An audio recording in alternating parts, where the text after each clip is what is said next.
So Texas snow முடிஞ்சது, வீட்லேயும் காய்கறியும் முடிஞ்சது. சரி போகலாம் கடைக்குன்னு கிளம்பி போய் பார்த்தா, அந்த காய்கறி கடை கார் பார்க்கிங்கில் ஸ்னோ அப்படியே கூச்சு கூச்சு மலை மாதிரி வச்சுருந்தாங்க. ஸோ ஃபஸ்ட்டு நாங்கள் போன இடம் பட்டேல் பிரதர்ஸ். இந்தியன் காய்கறியெல்லாம் வாங்கணும்னா அங்கே தான் போய் ஆகணும். பச்சை மிளகாலாம் பாருங்கள், அரை கிலோ 400 ரூபா, பீன்ஸ் அரை கிலோ 150 ரூபா, தக்காளி அரை கிலோ 150 ரூபா. ரேட்டெல்லாம் பார்க்கும்போது கொஞ்சம் மனசு கஷ்டமாக தான் இருக்குது. அதுவும் இன்றைக்கி நியூஸ் வந்து சென்னையில் தக்காளி 1 கிலோ 8 ரூபான்னு கேள்விப்பட்டதுக்கப்புறம் இதெல்லாம் போய் பார்க்கும்போது கொஞ்சம் வலிக்குது. நம்ம சம்பாதிக்கிறதுக்கும் செலவு பண்ணுறதுக்கும் அமெரிக்காவில் சரியாக தான் போயிடும் போல இருக்குது. வாழைப்பூ, வாழைத்தண்டு, சுகர் கேன், அப்பப்பா செம்ம ரேட்டு. சரி இதெல்லாம் நான் வாங்கலை, ஆனால் உங்களுக்கு காமிக்கலாமே ரேட்டு அப்படின்னு சொல்லி இதெல்லாம் காமிக்கிறேன். ஸோ பாருங்கள், சின்ன பீஸ் சுகர் கேன் வந்து 150 ரூபான்னு போட்டிருந்தாங்க.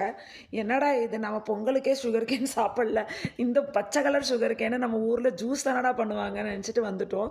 அடுத்து ஒயாசிஸ் மார்க்கெட் போனோம், எப்பயும் போல் அங்கே போய் கறி வாங்குறதுக்காக. ஸோ அங்கே நமக்கு ஹலால் மீட் நல்லா ஃப்ரெஷ்ஷாக கிடைக்குன்றதுனால அங்கே தான் நாங்கள் வாங்குகிறோம். ஸோ ஆட்டுக்கறி, சிக்கனும், பாயா வாங்கினோம். பாயா தான் மெயினாக நான் சொல்லணும்னு நினச்சேன். பாயாவில் வந்து கொலோஜன் நிறையா இருக்குது. ஸோ நிறைய பேர் என்ன பண்ணுறாங்கன்னா, பாயாவை சூப்பாக வச்சுட்டு அந்த பாயா வந்து அப்படியே தூக்கி குப்பையில் போட்டுடுறாங்க. தயவு செஞ்சு அந்த மாதிரி பண்ணாதீங்க. நிறைய டேப்லெட்ஸ்லேயும் சீரம்ஸ்லேயும் இப்போ கொலோஜன் வருது. அது நம்ம ஸ்கின் டைட்னிங்காக, ஃபர்மிங்காக ரொம்ப நல்லது. ஸோ அதனால் நாங்கள் பாயா ஒன்ஸ் இன் அ வீக்காவது கண்டிப்பாக சேர்த்துக்குவோம். அப்புறம் வந்து சிக்கன் ஆஸ் யூஷுவல் வாங்கிட்டு வீட்டில் வந்து இவர் அன்பேக்கிங் வேலைலாம் பண்ண ஆரம்பித்தார். நான் மாவு அரைக்கிற வேலையை ஆரம்பிச்சிட்டேன். நம்ம ஊரில் தான் பிளாஸ்டிக் வேணாம் வேணாம் வேணான்றானுங்க. இந்த ஊரில் பிளாஸ்டிக் தான் கொடுக்குறானுங்க. நம்ம பை எடுத்துகிட்டு போனால் அலோவ் பண்ண மாட்டானுங்க.